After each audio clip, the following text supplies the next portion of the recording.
Whoever is mad, I don't care, go cry about it or just shut the fuck up. that were just like me, same age, everything, man. People that have loved ones come out in pieces and boxes, and we're going through all of this BS right now, and they want to initiate wars and stuff like that. I know what comes with it. I've seen the bodies. The air is so cold around it, man, when they bringing them bodies out of them freezers and they loading them into the planes and the ceremonies. I'm talking about hundreds. I've seen it.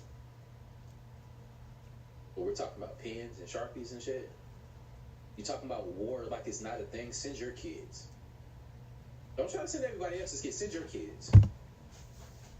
Because they know that their children are not going to get sent on the front lines, y'all. Real talk. It's everybody else's children. I've seen it. That's nothing to play with. We're talking about pens and Sharpies and shit. Like, it's just diabolical. It's like an episode of Curb Your Enthusiasm or something. But it's not. That's impressive. Carlson is now trouble in the air.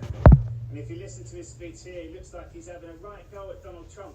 You speak that way on Easter morning to the country. Who do you think you are? You're tweeting out the F word on Easter morning?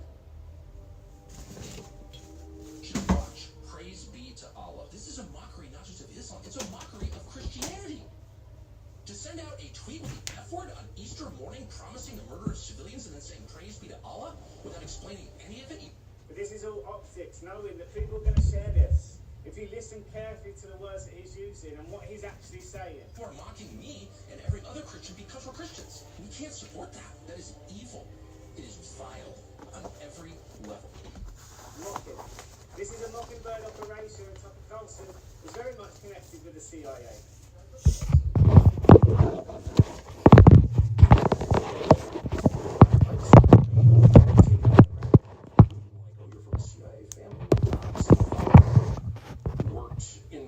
With CIA, I mean, that's what that is.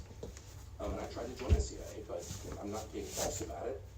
He tried to join, but you tell me your whole family's part, you didn't make it. And he's attacking my dad. Yeah, I applied to CIA when I was a senior in college. What did you want to do for the CIA? Operations. You know, it was completely different. Completely different organization. Well, who knows what it was, actually? I don't know. I mean, I was operating on the basis of one of my father's friends served as operations officers. Really wonderful guys. Might as well mention the name, but we were always at our house, and we were just legit interesting people and smart people. But you know, everything changed after 9/11. You worked for CIA, so I don't need to tell you. Everything we're witnessing now is showing us a plan that was already put in place by this dirty snake, by the traffickers, by the gatekeepers, by the demon worshippers, by these people to destroy the Western world, to infiltrate Berlin from all over, and they failed miserably when Donald Trump come in. But now, we are now being shown what they originally had set out to do. It begins with a promise to use the U.S. military, our military, to destroy civilian infrastructure in another country, which is to say to commit a war crime, a moral crime against the people of the country, blow up their bridges that people cross every day to go to school and work and to worship, and yes, church, because there are over 1 million Christians in Iran. This is their Easter too. And power plants, civilian power plants in a country of almost 100 million people. So if you hear him here saying, how dare he say this? It's a mockery to Christianity. Well, a lot of these people hide behind the religion of Christianity. This was meant to be a religious war. Islam, Christianity, playing against each other, and the people would have been panicking so much. And these people would have stepped in and said, right, we're now going to take control. They're getting exposed at every level, but now we're going to start seeing the dark and dirty stuff that's being taken on, real evil. Listen to what he says here. Iran's a modern country. What happens when it loses power? Well, people die. Babies connected to incubators die. People in hospitals die. It's totally unacceptable. Babies are dying on incubators. Babies are dying in hospitals. This is when you start seeing how sick this actually is, this world. And then he says, even people that are not even signed up to this war are dying. It's immoral. It's wrong in all accounts. This is these people. None of the phony laws of some international body, but under moral law, God's law, killing non-combatants, people who did nothing wrong, who didn't choose this war. We're just people. I wonder if God said anything about non-combatants. is just about murder in general, ass. Shit's crazy. Created by God, that is immoral. That will never be moral. That can never be justified. That is always wrong. So think about it. In the modern world, a lot of us have been trafficked our entire life. Meaning, we're caught up in this war and we didn't even know we was, because it's all been planned and designed to trick every single one of God's children. And then they exploit God's children, stealing their creation, imitating. And when they get to a stage where they can't control you anymore, they do all they can to remove you. So what we're now seeing is the likes of Tucker Carlson. There are going to be a lot of other figures where we've been told they're evil, they're corrupt. They're all coming out, really exposing the darker plan, which all these gatekeepers have been hiding behind for a long time. But think about it. What are they perpetuating to this day? Still, even in messages like that, there's underlying messages, and for the people that understand, you get it. These are messages, clear messages to perpetuate fear, a message, a warning to what is to come next. It's a part of their script. It's part of their simulation, though, at the same time. But don't be so caught into this shit with fear. We're informational people, and that's it. We're not in this shit. You're not sending none of our kids to no damn war. None of that. I'll gladly go to prison if you try to draft me. Gladly. I'll be the first one in there. For real. I'll take 10 years, please. Thank you. This is how they keep y'all trapped. Look at how they want to change history. Look at this shit. They change it just a little bit to keep reminding you that you're a slave to the system. No matter what, people are still going to love this shit. What is this? What even is this? I go in the comments to make sure me and my people are on the same page, because what even is this? Turns out that we're not. Because I see somebody else that said, oh yeah, by the way, this also made me feel uncomfortable. And then somebody else said, oh yeah, by the way, those are uncomparable. And I'm like, well, by the way, there's nuance, context, and things that need to be addressed here so you understand the reason why they are both the same. Number one, the first picture, it resembles lashings. The Nike check. It resembles lashings, scars, right? But also it's a name branding, so to speak, because I pray that it's not real. I don't think it's real. It's a name branding, meaning the property of, the ownership of. You see what I'm saying? Same thing for this picture. What other explanation is it? Let me know in the comments down below. Not so many other ones. The property of Louis Vuitton. Does that make sense? Because it's a name branding. So that first picture has a double meaning. Okay? But that does not mean that these two are uncomparable. There are 3 companies that are being sued right now for having cancer-causing ingredients in their products. So if you're currently using any of these brands or ever have, then you could be eligible to file, and they could owe you some money. Number 1, ain't nobody surprised, is Starbucks. They're being sued for $40 million for having chemicals in their coffee. By chemicals, I'm specifically talking about VOCs, which are in paint thinners, paint removers, nail polish removers, all that stuff. And so disgusting. As soon as I heard this lawsuit, I just stopped drinking Starbucks. Trying to explain why the coffee always made my stomach hurt and kind of tasted like acetone. This next one is Chobani yogurt. Yeah, they found phthalates in Chobani yogurt. If you don't know what phthalates do to the body, Google it. That pretty much causes cancer. And this last one is Colgate toothpaste. This one's actually really scary. It's for the Hello Kids Colgate toothpaste. Pretty much they found a substantial amount of lead in it, and our kids are swallowing that. Now, I know that one's not necessarily cancer causing, but it's lead, maybe lead poisoning. Any amount of lead in the body is not great. Colgate one's really the only one that's actually active right now. So you fill out forms right now to file for the Colgate lawsuit. You can actually get $250 with Starbucks and Chobani. Those are still ongoing, so they're upcoming. But you can get yourself on a wait list like I did. I used this app called the Claimed app. This is where I've been keeping track of all these, and I'll let everybody know as soon as the Starbucks and the Chobani one get updated. They won't arrest the billionaires in the Epstein files. Let's stop making them richer. This man is Les Wexner.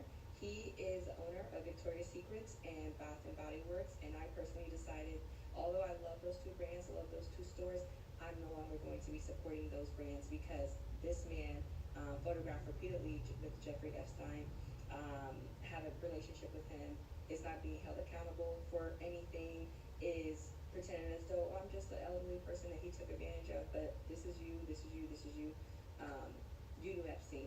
And so if you're shopping at Bath and Body Works and you're shopping at Victoria's Secrets, you are enriching and enlarging the pockets of one of Jeffrey Epstein's best friends.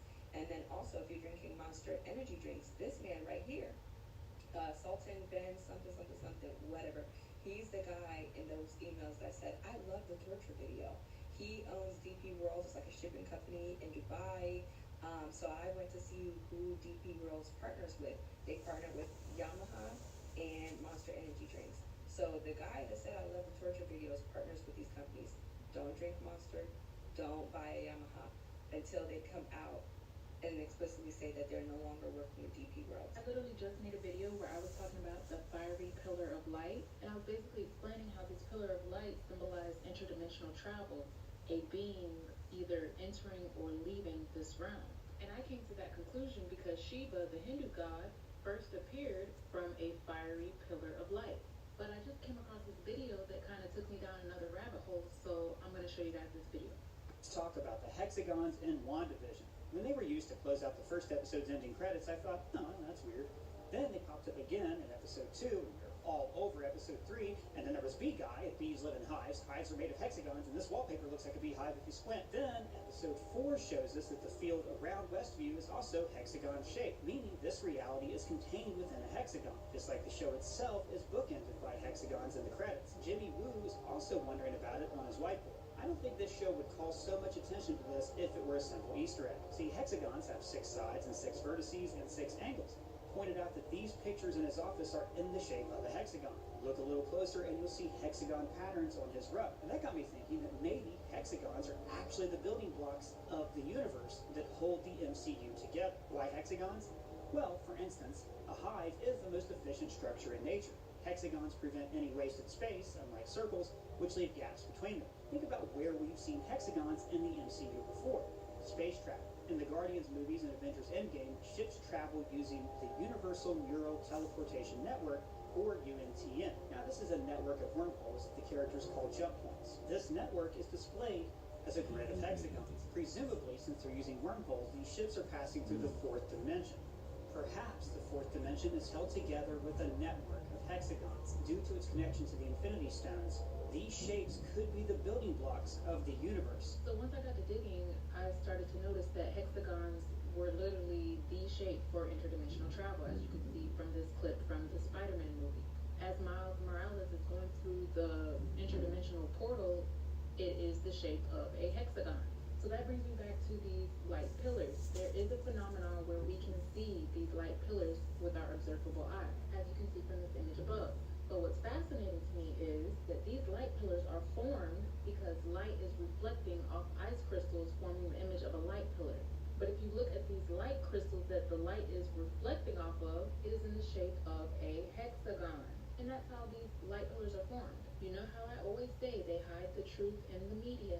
Well, what's interesting to me is that in a science fiction series called Stargate, the term Antarctic outpost describes a hexagonal structure buried under the ice that served as the last remnant of an ancient civilization. And this is what it looked like. As you can see, it has the hexagon shapes. But what really ties everything in about this show is that it's literally called Stargate, which are portals that lead to other realms. Now keep this image in mind because it is going to come back up again later. So in Antarctica, they actually have these things called hexagonal open-top chambers. So I decided to dig deep and figure out what that even was. And basically, they are environmental manipulation. They create an artificial microclimate. They increase the air temperature within the hexagon, simulating future warming scenarios. So why make them in the shape of a hexagon? Well, because certain hexagonal materials, like hexagonal boron nitride, have a layered structure that allows for very high thermal conductivity within the hexagonal plane. This is ideal for spreading heat away from a source. That part is important. Honeycomb panels are used for heat shielding. So let's say, for example, that a firmament was placed upon our realm and its purpose was to spread heat away from the internal artificial environment. that would explain why we are surrounded by an ice wall. Perhaps this firmament is made up of this hexagonal structure, spreading the heat away from the ice wall barrier. And that would make sense if we look at the movie The Hunger Games, because when Katniss shot her bow at the dome, it revealed a hexagonal structure. So the firmament could be made out of this hexagonal structure. So basically, our realm would be an artificial microclimate. And this is a visual of what that would look like. And if you were to create hundreds of these artificial microclimates, it would resemble this, which looks very similar to the other realms beyond the ice wall. Each one of them their own artificial microclimate, meaning within each dome it could have its own weather, its own ecosystem, its own environment, terrain. Now when it comes to the waters above this hexagonal firmament, it wouldn't be composed of H2O as we know it. It would be composed of H3O2, which is structured water, hexagonal water. So the waters above are not ordinary water, but structured dimensional waters, the medium through which interdimensional travel occurs. So the waters above would be energetic waters, a kind of living plasma type of water. And that's why I said to remember this image, because this could be what our realm looks like from the outside of our hexagonal firmament.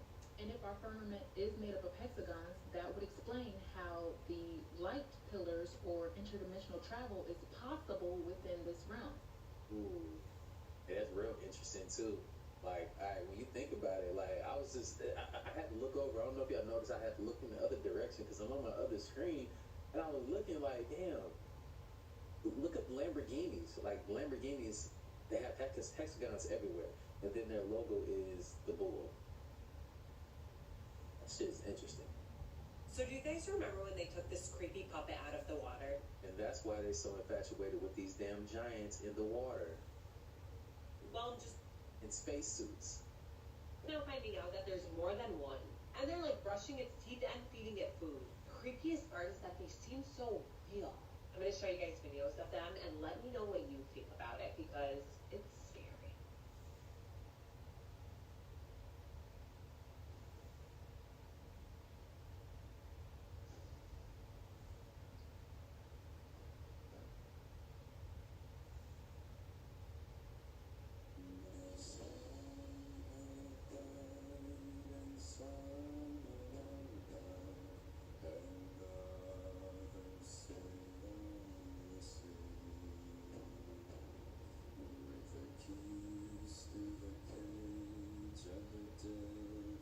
I've never seen that. I ain't never seen this black one.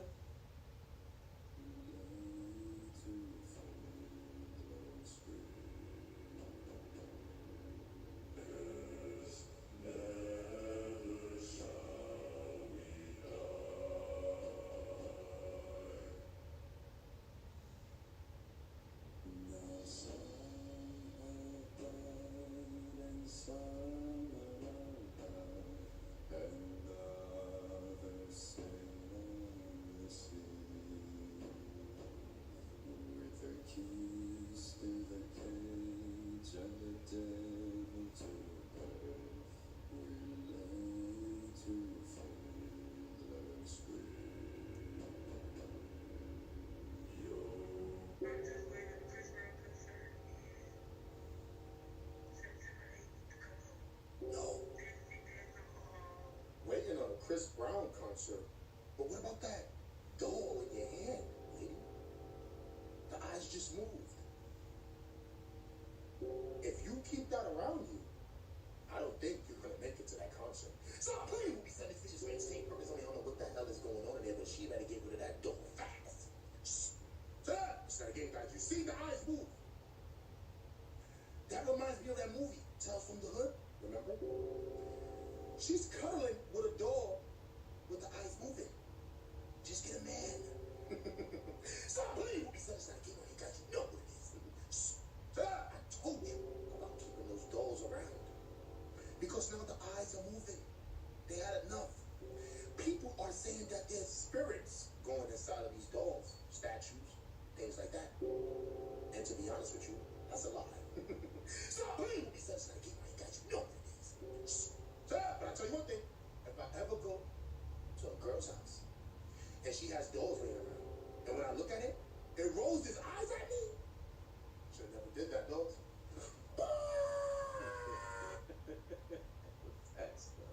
Don't look at the store, look at the mannequin, because something about it is seriously off.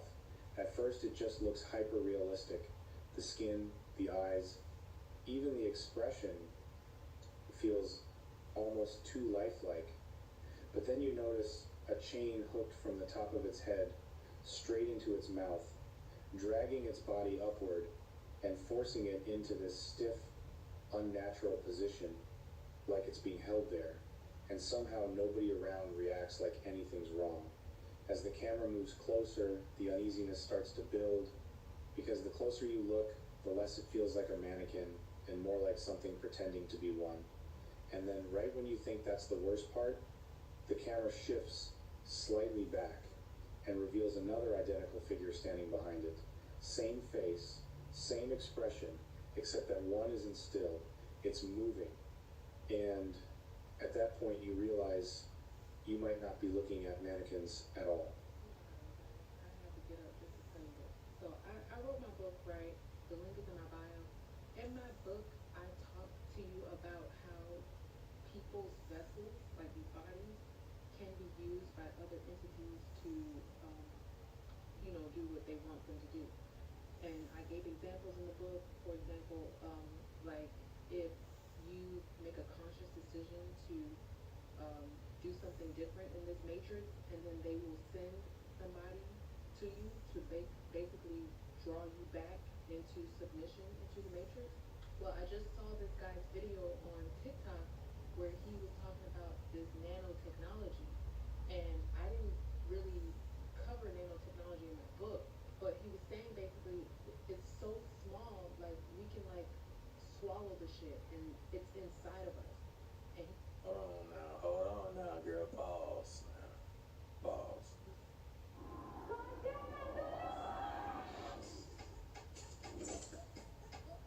I'm lighting a Coachella line and I'm looking for inspo on how to wear flat. I see.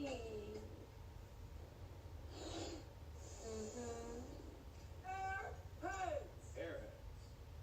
Earn an online MBA recognized for real salary growth at Wake Forest. Ricky's truck is having trouble starting, but he went to AutoZone, where a friendly AutoZoner tests and charges his battery, all for free.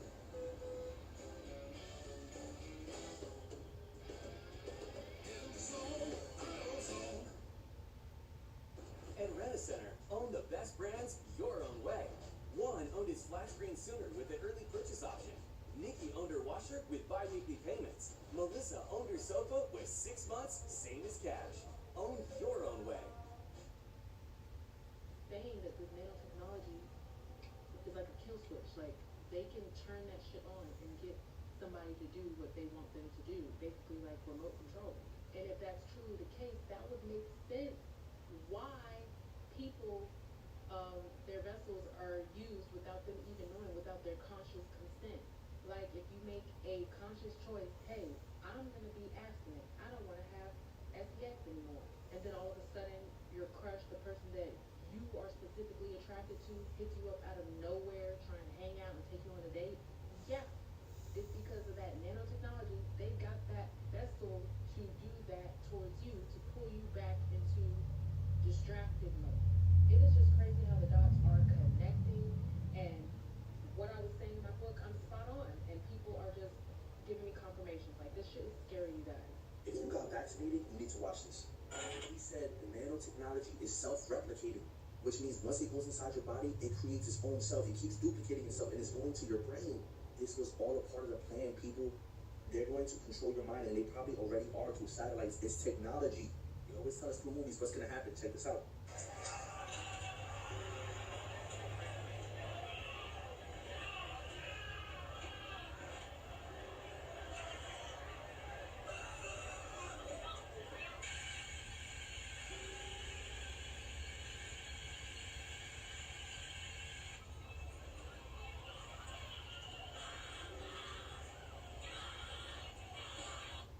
everybody that got this is connected to a server, a cloud, and everybody is going to be controlled mentally, and this is why they force everybody to get it. They threatened your job. They told you that you were going to lose this. You people need to be detoxed, and if you didn't get it, make sure you're not sleeping with people who got vaccinated, because you're going to take on their blood and that nanotechnology that's in their bloodstream. Holy fuck. I'm gonna lie. A lot of people gonna be cooked then because they smashing some unvaxxed, you know what I'm saying, cat out this joint, you know what I'm saying? And it's just what it's gonna be at this point. You just gotta detox, y'all. You gotta detox, but at the same time, man, this story right here, and let me know if y'all made it to the end. If you made it to the end, share this video with your friends and your family and put them on game. But this story right here is pretty much the monsters that we know and we don't know, and how they play in our face, y'all. They've been playing in our face, and they've been telling you messages through social media how you think that you know, but you're still a slave. You think that you know, but they're still a step ahead of you because you can't control yourself, because largely because we control you too. And there's nothing that you can do about it. You know, but at the same time, show them different. Yes, we can. One step at a time. Yes, we can. We will stop supporting y'all shit. Especially like, I don't know, the Nike thing did something too. I'm not buying no Nikes. I can comfortably say that. I don't have to. I can go buy me. Look, you see what I got on now. This ain't no name brand. This some Dragon Ball Z stuff. Don't know where it came from. I just liked it. I support whatever I like, and it doesn't have to be a brand. I don't have to come around you and flex on you. I don't have to come around you and wear the most. I don't have to wear. I don't even own Louis Vuitton. None of that stuff. And I'm not saying that. Oh, you shouldn't do what you want to do with your life. But all I'm saying is, man, it shouldn't be about the value of the shit that you're wearing. It should be about what you want to do and not what everybody else is doing. But at the same time, they will play in your face. And the companies that I deem necessary for me to step away from, I'm doing that. And I don't want to push anything on y'all. Y'all do what the hell you want to do. But just know, man, some of this shit is just corny. It's just absolute corny. And they play with you. Still saying that you will be a slave. There's nothing you do about it, because most of the time, it's nothing a lot of people are going to do about it. They're going to see the information, and then they're just going to keep carrying on and let these people play with them. They're going to keep getting certain things injected into their bodies, and then a few years later, they're going to tell you that, oh yeah, now you have mesothelioma, all these other fucking tumors, whatever new thing they're going to come up with. And this cycle is going to happen over and over and over again, and we're never going to, well, I'm not going to say we're never going to learn our lessons, because we do. But the mass population, that's who they're going to try to turn the off switch on. I can see it. I can see it. I can see how that's definitely possible. Because a lot of people aren't going to listen. And if they do, they're not able to control themselves. Just like a lot of us, just me too, guilty. Guilty as charged. I know things that I shouldn't be eating, right? And this is a part of us being a slave to the system, myself included. Like, man, gummy snacks was my damn kryptonite. You know, I just couldn't let the shit go. I know I ain't supposed to be eating this shit. They say that this shit's still in my DNA and everything.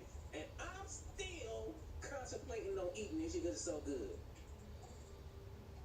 We all got that certain kryptonite, man. And I'm turning over. I turned over a new leaf. You can see it in my body. You can see it in my face. I'm not puffy. I'm not all swollen up and stuff. That's because I was eating a lot of candy, cavities, everything going on. But let me know down below, man. What was something hard for you to let go that you're currently letting go and you're detoxing your life from? Together we rise. No shame of being who you are. We all got our different struggles, and hopefully y'all pushing through and getting to where y'all want to get to in this life, man. But look, like I always say, spread love, because there's too much hate in this world. Love you guys. I'll see you on the next video. I'm out, though. Bye.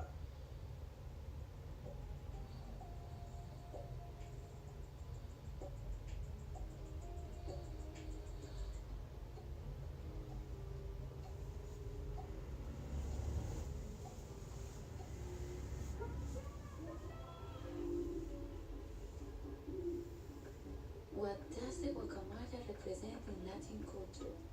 Vibrancy, truth, and freedom. I see.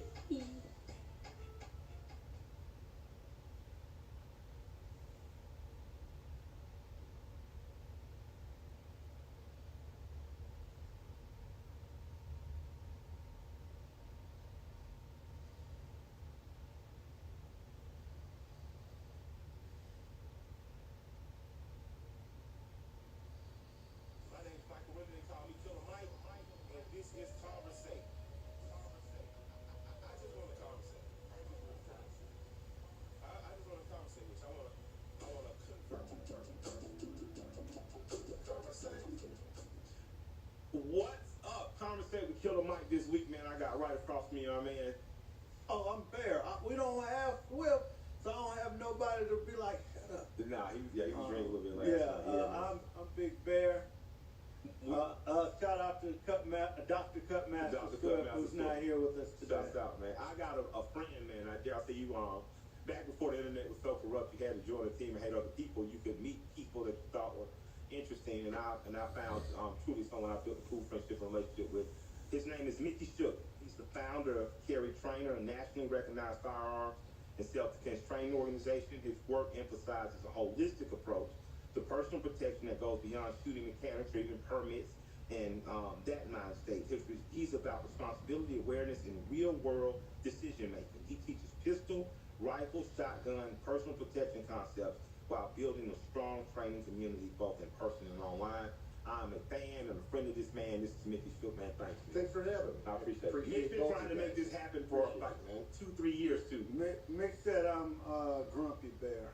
He's kind of a when you just said there was nobody here to tell you to shut up, I wanted to, but I don't want to. Don't worry, I'm not going to say much. I just want to listen and learn. I'm here as a student all the time. I'm blessed to be in the room with some pretty interesting people and work with one of the most interesting persons on the planet. So I get to learn a lot. I get to challenge a lot of my ignorant thoughts and beliefs and grow and evolve. That was all like a lot of really smart stuff. You're usually quiet. You got all kinds of stuff up there. I do. These guys know each other from the road where Meek brought Dave Chappelle his Bluetooth speaker, and Dave kept the party going another 4 hours back. I didn't know. 2 o'clock in the morning, I'm like, man, go get some goddamn speaker from him so we can go to our fucking room. Like, hold on. One more song. Plays Nirvana. You guys could have told me. Nah, man. You were being nice. Well, I thought it was your guys' friend. I was trying to help. It is. We wanted to go home too. Nah, I was having a ball. Yeah. I like you a lot. I hope so. You invited me here. And I've grown a relationship with you, but there's such division in this country, and there's such baiting of people to pick different sides. You as a white heterosexual man who shoots, me as a black heterosexual guy who shoots. A lot of times we're pitted against each other. You're left, you're right, you're fucking, it's a lot of shit that gets in the way. I just met a great person when I met you. I met a person that not only that I saw online was pushing for everyone to get better knowledge, wisdom, understanding firearms, personal protection, self-awareness, being around. I saw a person that when misstep, you took the time to listen to your black fans if I was to say, hold on, inform me about this. You didn't immediately. I don't know if I misstepped. Well, but from our side, from our side, from the black side, it was a misstep. I don't even remember the incident, but from the black side, I was just like, oh, Mick, hold on a second. But you didn't put up a defense. You didn't immediately fight. You took time. It was. Do you remember? Because I don't. No, I don't. That's what I'm saying. I think what happened was, so I share a lot of short clips of violence. Mm-hmm. It could be shooting each other. It could be some guy runs his mouth, somebody pops him, and then we just kind of like put a couple paragraphs. And it's not like never do this because somebody will punch you, but more along the lines of like, hey, couldn't you just say to the guy, excuse me, take the parking space and then not get your tooth broken? And maybe with a little more thoughtful conversation around it. I just had that happen to me earlier. You in the actual situation? Yeah, and he came outside and he talked the person down. Because you were like, I was like, do you know who I am? No, I didn't say anything. I know, I was just kidding. Yeah. I think what happened was there was maybe a string of 3 or 4 videos where the bad person was black. No, it wasn't one of those. It was one of those. You know, it was one of those things. You only share videos where there's. No, it wasn't one of those. It was one of the ones where if and it's the reason I tell people, get people in your friendship circle that are not like you. They didn't grow up like you, grew up different, because you can find common ground. It was one of those things where it was a black and white issue, meaning you put it up from a point of view standpoint. Blacks or whites want to see that different. As a black follower of his and just knowing his character, and a few other guys popped up like, yo, Mick, what's going on? Mick, I knew you wanted this point. It caused me and Mick to go in the DM and just talk like, hey, Mick, this is how they're seeing it. For him to say, Mike, that's not how I mean. I'm like, I get it. And I talked to the other guys like, Mick's that's not his heart. And it got leveled out very easily because he was willing to he was willing to say I might not be right. I don't think I'm wrong, but I had never. I didn't intend any harm. Exactly, and you don't. But that's part of what I really respect about you. I don't have to always agree with my friend. Sure. But I know that this person gives a damn about himself, his community, gives a damn about me in a way that doesn't attach itself to a program or system that other people are pushing. This is genuinely what Mick feels or thinks. And that's how our friendship really began to blossom, and I've appreciated it. You know, I appreciate you appreciate it. Yeah, why do you give a shit about Americans' First and Second Amendment rights? Why do you give a damn about other people who don't look like you?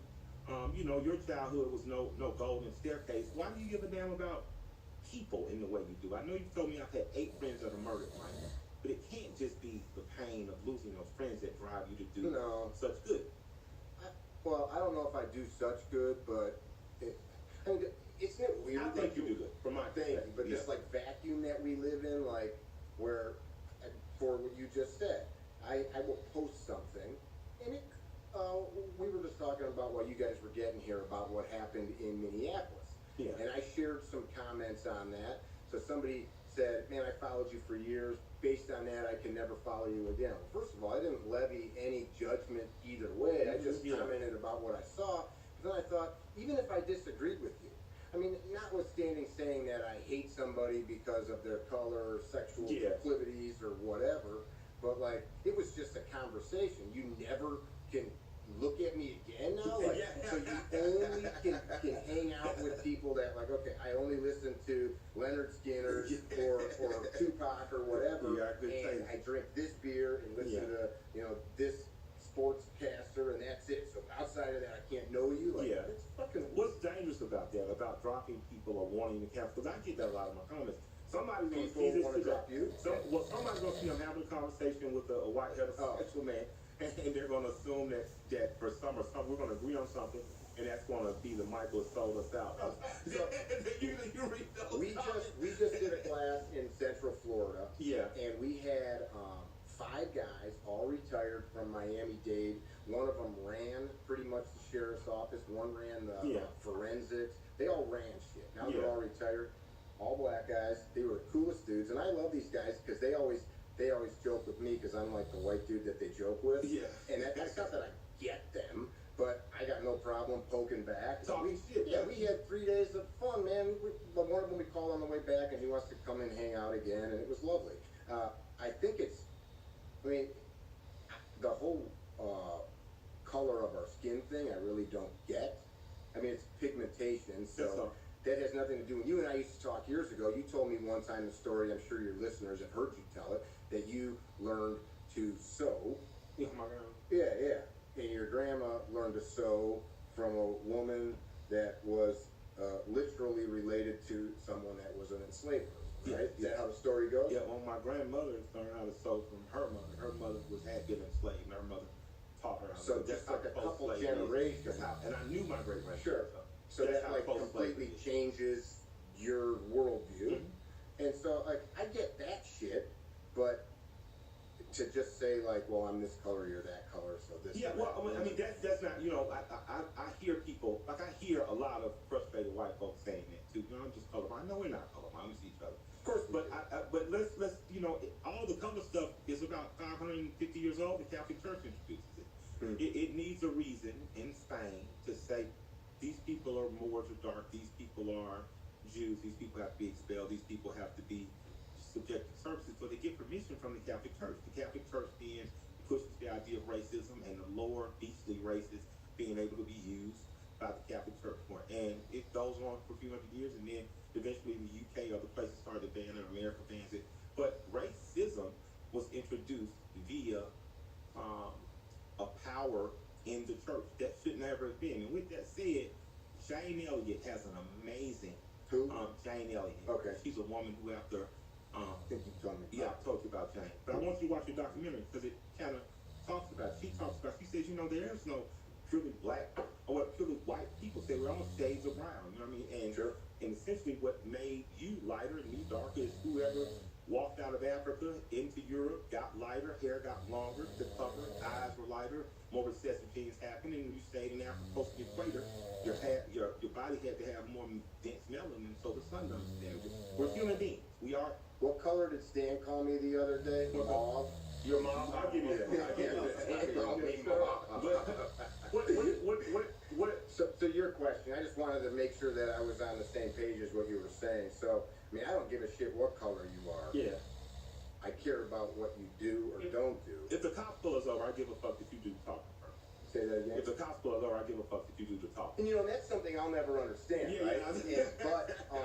And I'm not being a smartass. No, no. So that kind of shit I do appreciate. Yeah. Just from the perspective of it's not something I'll never know what it's like for women to carry a child or anything else. There's certain things I'll never get to, and grateful that I don't have to experience. But I mean, I think our life is so short. And I woke up with her this morning, and I've been trying to tell myself when I get up, like, don't waste today. Yeah.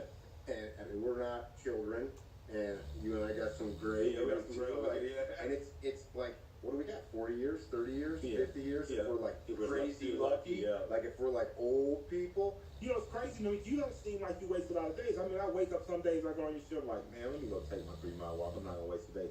You're already up on the fucking suicide line, doing balances and shit, holding knives and guns and shooting shit like that. And you don't look like you wasted a lot of days. But what if you could still be doing stuff but have a bad attitude? I understand. And I do that too, where I mean, I have to apologize to her. I'm sorry I'm being an asshole. Yeah. And it's not like I'm maybe being an asshole to her, but I'm, you know, cursing at drivers out the window. Or just being an angry jerk because shit ain't going the way I want. And we do all this training stuff. He and I were talking before we started about martial arts. You know, that stuff's fun, but I don't have like blown discs in my neck for fun. I do it so that if somebody tries to hurt me or my family, I can protect myself. So like I don't want to protect an asshole. Yeah. So I should be like worthy of protecting and be like a dad or a brother or a friend that's worth protecting. So that's kind of like my thought, and I think that's the people that come train with us. So when you talk about, what I love about watching you, talking about training, you talk about holistic approach, you talk about situational awareness, I've seen you do things in terms of safety, how to stop bleeding, how to, you know, you've done more than just, hey, this is how to carry a gun and look like you're John Wick. What brought you to gun? Sure. And what brought you to the holistic, and what is the holistic approach in terms of gun handling and firearm ownership and use? Sure, that's a good question. So this guy, you trained decades, right? Martial arts. So like he's got all this training. Humbly.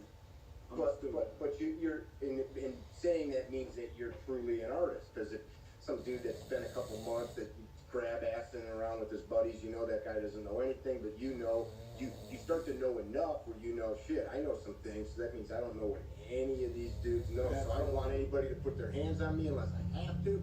You don't know that, like you saw his pocket knife. Like you looked at that and you're like, oh, dude's got a pocket knife on him. Check, you know, like you start seeing that stuff and thinking about it. The gun is the ultimate defense. The ladies here, I think every dad should make their daughter capable with a firearm. So my 28-year-old daughter is in here. She just asked me for a Glock today, and I told her we'd have to do classes.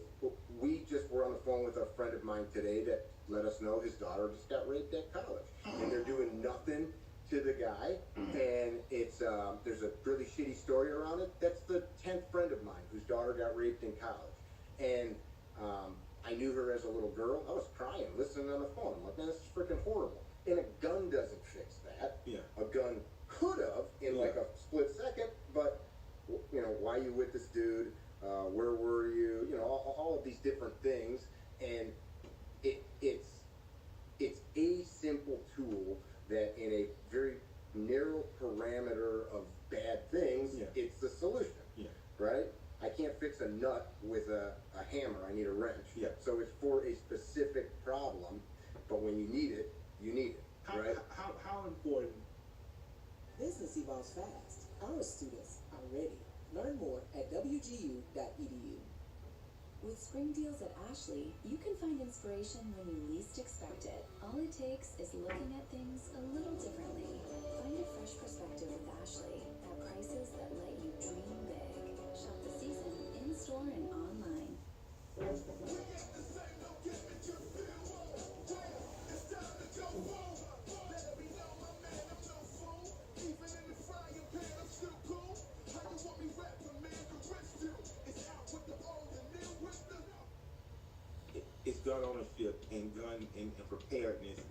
for Americans right now in these times?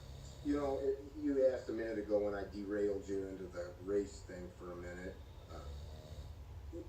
We are the last country on earth that has the freedoms we have. I know people will listen and they're like, F that, I want to go to this country or that country. You don't. You know, like, they don't like the president. I don't like a lot of the stuff that our president says, does. He acts like a, foul-mouthed dirtbag and, disrespectful, etc. Like, I'm just saying from the perspective of all the things that we have, I just drove unfettered across state lines with all the things that I travel with.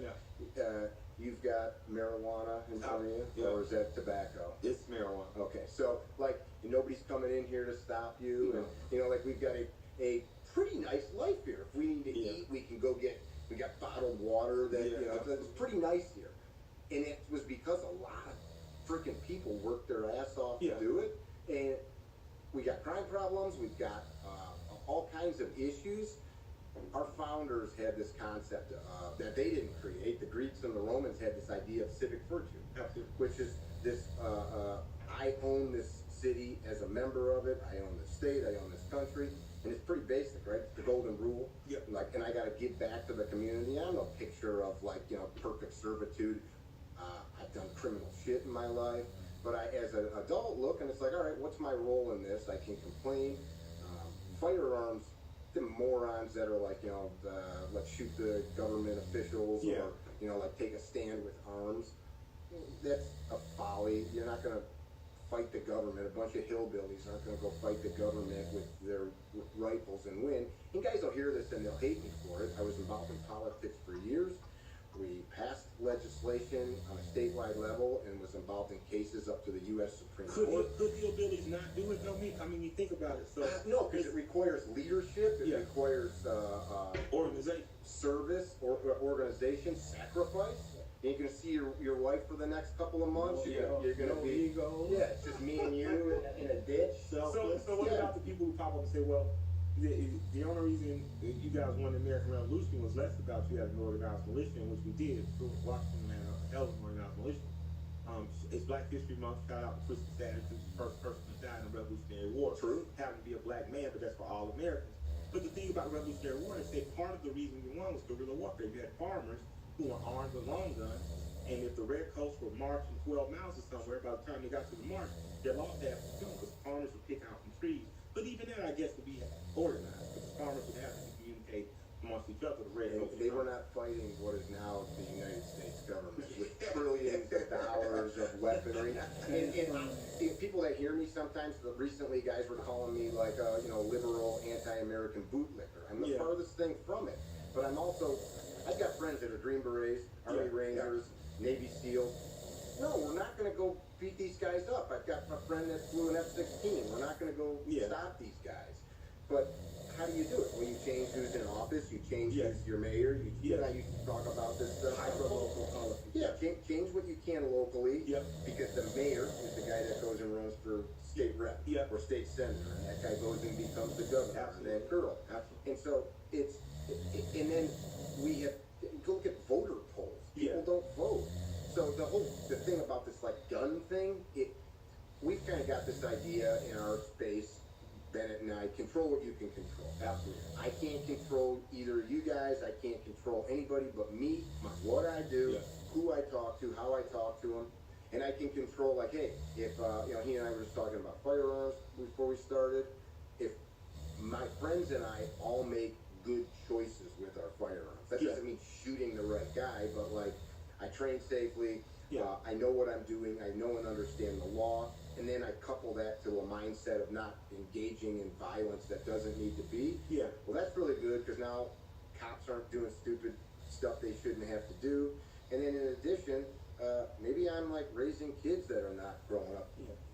The mindset of the typical carry trainer person seems to be a lot more grounded in actual day-to-day. I like you in your content. I like Mod in his content. I like Colin Moore in his content. For Wild Times, I like Black Rambo. Because he just we were just with Black Rambo the other day. And I like him a lot because that's the fun factor. But he acknowledges faith, and you can tell he's around someone that's a lot more centered. But you seem to be really on a day-to-day mindset. You deal with more than the weapon. The weapon is almost like the final thing to talk to you about the mindset, the spirit, how to feel. What brought you to a point where you said mind state matters as much as technical skill? Because I've seen you train people. It matters way more. Talk to me. Well, like as skilled as he is, right? Years of training, experience, even tools. If he's not paying attention, sitting at a coffee shop with you, somebody could walk up behind him and crack him in the head with a 9-iron or a brick, and that's Muhammad Ali could get knocked out from somebody if he's not paying attention. So you've got to couple that, and it's not even just like we're like sitting in a restaurant. How about I don't go places where this shit goes down, or stuff's getting rowdy, time to go home, and that's all really easy stuff. Or for example, somebody's barking at you in the street, you say, "I'm sorry," and it's not about being a bitch. It's okay. Let me weigh the odds here. I beat this guy, and he never touches me. And the cops show up, I'm screwing around with them, they look in my car, they see, some stuff in there, or just whatever. Maybe my registration's not up to date. Now, now I'm just, I just turned... It's so stupid. Bear just got cursed out. Oh, man, it's just so stupid. But we're dudes. We're dudes. We're in Washington. Her and I are then 13-year-old DC. We go to Arlington sometimes for the wreath ceremony. It's super cool if anybody can ever get the chance to go. And any of the national cemeteries do it. You show up, there's like a website, and you just go and you take wreaths and place them on the grave. It's a pretty cool experience that I was happy to be proud to be part of. We go to the steakhouse in Georgetown. We've been there before. It's a cool little like jazz club. Yeah. And we're with two friends of ours. He's a national and world jiu-jitsu champion. Gotcha. I'm not either of those things, but I can take care of myself. 3 or 4 of us maybe are armed with something, and I'm holding the door. It's a winter night, and as I open the door, some shirtless dude comes running up to us, stab me. I'm like, come on. He's saying stab me? And he's like from me to the monitor running at us right as I'm holding the door, and they're coming out. So we get the girls in the car, and he's like trying to fight, and we're able to get in the truck, get him away. I'm like, white. What's that? Yeah, white guy. Yeah. Just trying to make sure black folks ain't went all the way crazy. Good. No. He looked like he was probably like a meth head, maybe. Okay. It was 30 degrees. He's got no shirt on. I'm talking about that. And he wants to engage, maybe to go to the hospital, maybe to go to jail. He's freezing. I don't know. Maybe he's just straight up nuts. But you got the girls in the car. Well, and they knew what to do. She knows what she's doing. The girls bladed off. We kind of like my friend that was with us, Derek. He's an infantryman. He's a super sharp dude. And it wasn't even like a big thing. Nobody thought about it. Let's not shoot this guy. Let's not touch this guy. Let's do nothing. And we get him in the car. We get in the car and drive away. And that was the end of it. Like, that's perfect. I don't want to sit here with DC's finest all night long. And I mean, even if the gun didn't need to have anything to do with it, but... So Bear did the right thing getting cursed out, and I kind of walked out. And not exchanging anything. He didn't give it any... Sure, who gives a shit? I mean, who are you? What are you going to do to me? I immediately just said, I'm sorry. But you're smart enough to know, like, I'm sure you were watching this guy, like, because people are nuts. This guy going to... You see it every day on the internet for the now. next hour, I waited for that person or that person's brother or that person's friend. Because you've seen and known people that would do that. Right. He's mentioned the word grounded, and then when he mentioned that, he did. Okay. He said, "How do you, as far as you seeming to be so grounded?" Dude, I'm an angry person. I mean, like, I know about. That's what I'm saying. I know, because I know you. Like, I've known me. You remind me of my dad a lot. My dad was a cop. Shut your mouth. Exactly. But I brought that up. I'm sorry. Yeah, I brought that up because I think when you know the finality of pulling that firearm or having to hurt somebody or take somebody's life, you have to be pretty grounded in order to be mature enough to make and clear-headed enough to make decisions that are appropriate for the circumstance. I don't want to act like I'm some badass or something like that, because I'm not. But if you look at a problem enough, like if you start to create a song, I'm sure there's some formula that you use. I don't know what it is, an idea or a sound or something, and then you build. I've got a sister and a brother that are professional musicians, and they both use a different kind of mind, process. So like every day I look at this stuff. I got the best lawyer in America for self-defense. His name's Andrew Branca. He comes to our events and speaks. I listen to him. And you hear this shit all the time. It's like a guitarist knows what an E minor sounds like. So you look at this stuff enough and you're like, that ain't gonna go good. I know what that is. Right. I know what that, where that's going. And I mean, it's even if it's just let's just throw hands, a freaking snap tooth is, even if you've got the money to pay for it, it ain't the same as a real tooth. No, that's right. It's not fun. You know what I mean? What is it? What's the old saying? It's better to be a warrior in the garden than the garden in the war. Yeah. You talk about you really are a warrior in the garden. I don't know if I'm a warrior. I don't ever want to take that moniker, but we're basically, our mission is help expose people. So the Second Amendment that kind of allows us to have these guns. The liberals love the well-regulated part, well-regulated, and the conservative love the shall not be infringed. Yeah. Well-regulated at that time meant trained, capable, able. It meant you had shot stocked up at your house. It meant your musket was ready to go. It meant you mustered with your townspeople. You had got the red coats are coming. Yeah, and you could get put in the stocks if you didn't do it. You could get in trouble. Now it's like, no, it's just my right. I'm just going to have this thing. Yeah. And it's like, no, that's not how it works. I mean, if you want to go with the shall not be infringed part, it also, you got to go with the well-regulated part. Yeah. And it also meant, like you were talking about, like the discipline. I'm willing to show up and sacrifice to fight. It's not just I know how to use it. It's like when the call comes out or the town bell rings, I'll go do it. And it's kind of an idiotic thing that we claim access to this right, but I'm okay with this part, but not this part. Yeah, and that's stupid. It's kind of like the First Amendment. Everyone is for the First Amendment for them. Yeah.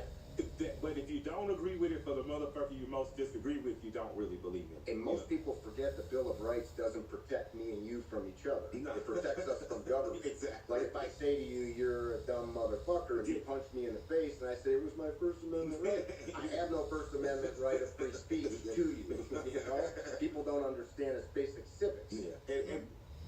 If you mind, where did you get your training from? It's a good question. So I started with a gentleman, a couple guys. Bob Housingay was one. Bob was a police chief in a little town called Comanche, Iowa. Bob will probably never listen to this because he listens to AM radio, I'm sure. We pop up on AM. Bob was one of the fastest pistol shooters in the world at one point. Oh wow! Yeah, there's a video of him out there somewhere doing bill drills, which is drawing a 1911 from the holster, hitting a target this big at 7 yards with a 45 in like 1.7 seconds, 6 rounds. That's a lot of violence to control. Yeah, he was really good. My 1911 is my father's Marine favorite gun in the world. My wife gave me one for my birthday. I need one. Beautiful. So he's the fastest shooter. Well, he was. I mean, the bullets are the size of your fucking thumb too. The 45s are fucking. Yeah, he was good. One time, Bob, at a class, I always carry a little J-frame 5-shot revolver with me, and he asked me for it. At about 35, 40 yards, he took it upside down. He's left-handed, so it was in his left hand, and with his pinky, at about 35 or 40 yards, shot a group of all 5 rounds like that in the head of a target. Oh, wow. And he wasn't showing off. He was showing the students, like, the gun will do it if you do what I'm teaching. It was kind of like an illustration. How'd you bump into Bob? Oh, so that's a good question. So at that time, there's like anybody can have a podcast. Anybody can learn to shoot a gun. But at the time, you read magazines. Or like when I first trained with him, you had to go to the state's attorney or sheriff, get a letter of good character, and let them know because they don't know who they're training. These guys only train cops and soldiers. And so you show up and they're like, "Why are you here?" And like, "I just want to know this stuff." Because you couldn't carry a gun anywhere. 30, 40 years ago, there was no concealed carry anywhere. Florida, Texas, those were the first two. There's a great book anybody should read called From Lubies to the Legislature. From Lubies to the Legislature. The Lubies was a cafe all through the South. And you remember? Lubies, yeah. The woman...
Shakur, you've already received your instructions in the dressing room.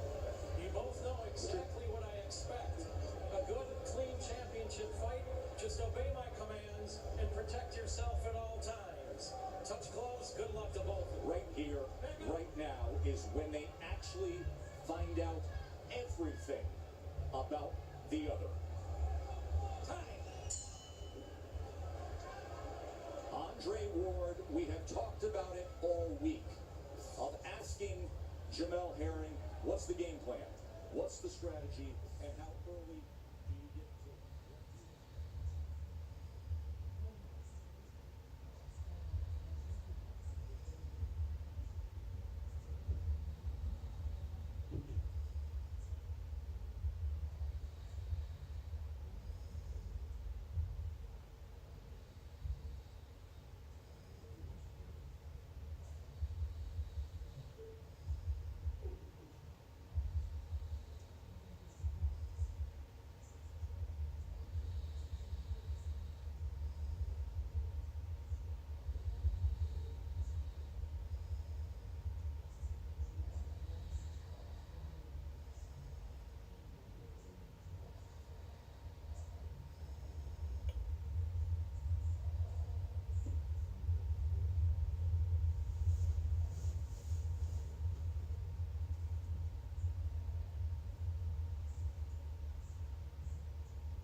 it in.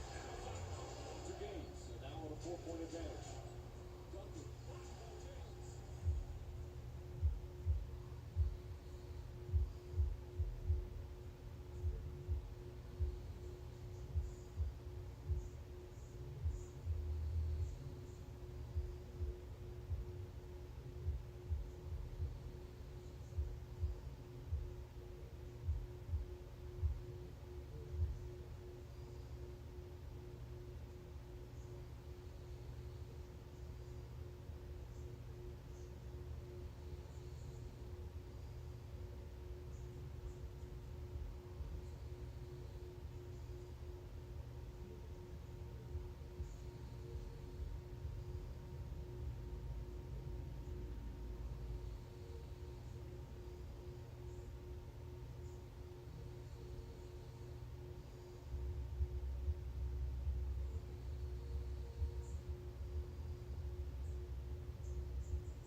Mm-hmm.